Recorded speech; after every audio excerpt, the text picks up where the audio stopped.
I'm David Mark. I'm a senior editor at Politico in Washington, D.C.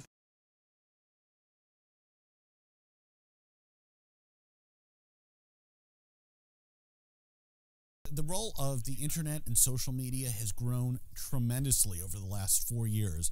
Back then, the Barack Obama campaign for president used Twitter to a limited degree, but it wasn't a major part of the campaign. This time around, the Obama team is using Twitter extensively to try and reach out to new voters, as is the Mitt Romney team. They also have features on their website where if you click on certain links, it downloads information about you, just the way commercial vendors get. So the campaigns, in a way, are trying to emulate what commercial marketers do to get as detailed information as possible about the potential voters.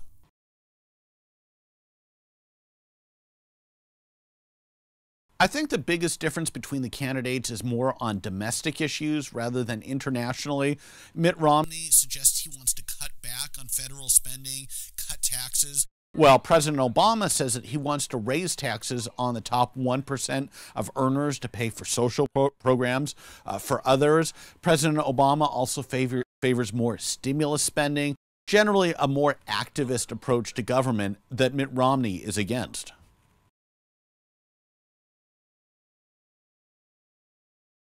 Both campaigns are targeting only about a dozen states, only maybe up to 15 states, but a relatively small number. Because of the Electoral College, the majority of states are already decided. Many will go Democratic or will go Republican. That's a sure thing.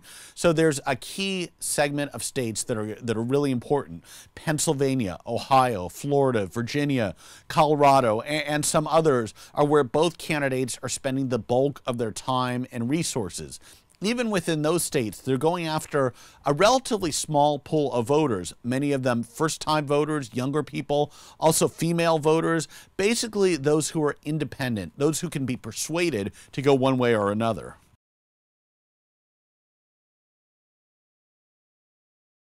President Obama's endorsement of same-sex marriage was kind of a strategic gamble. We don't quite know how it's going to turn out one way or the other. It's quite possible that it will really help the president. After all, a lot of the people who donate to Democratic campaigns were kind of disappointed with the president's performance. They wanted him to do more on gay rights, on Guantanamo Bay, on a number of other issues. Now that he's come out and endorsed same-sex marriage, they're more inclined to give money, to volunteer on the campaign, to send emails, to get their friends to give money and participate in the campaign in the way they weren't before.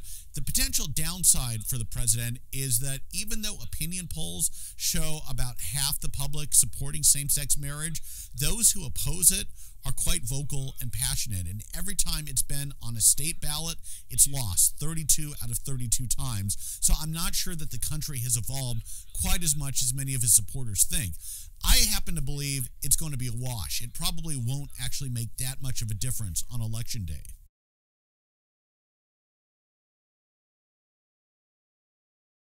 I don't think there would actually be major policy differences between an Obama presidency and a Mitt Romney administration. A lot of the negotiations that are currently going on over, say, a free trade zone would probably continue.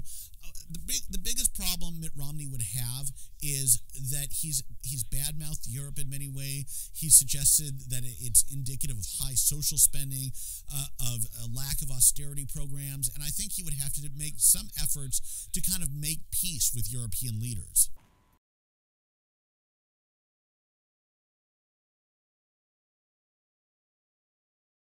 Negative campaigning has a long history in American politics. It's basically talking about the shortcomings and deficiencies of an opponent rather than your own attributes as a candidate.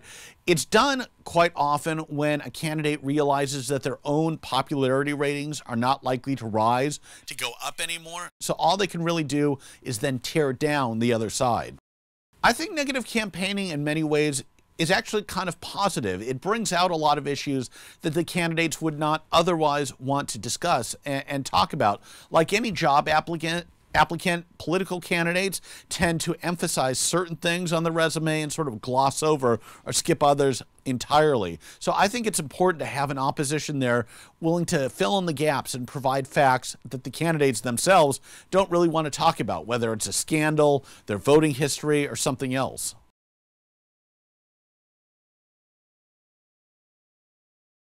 There are very few limitations about what can be said in campaign ads, unlike commercial products, where if you say that your car company sells more than the opposition, your rival, you really have to document that. Otherwise, you can face significant fees and fines.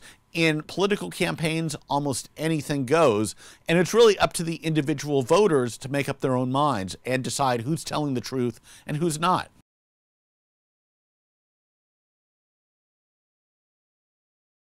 I think there are some key differences between the American political system and many countries in Europe that would make it difficult for negative campaigning to prosper and proliferate. The biggest difference is voting for a singular president, the way that we do. If you're voting for a party platform, it's tougher to demonize, whether it's for austerity measures, more spending.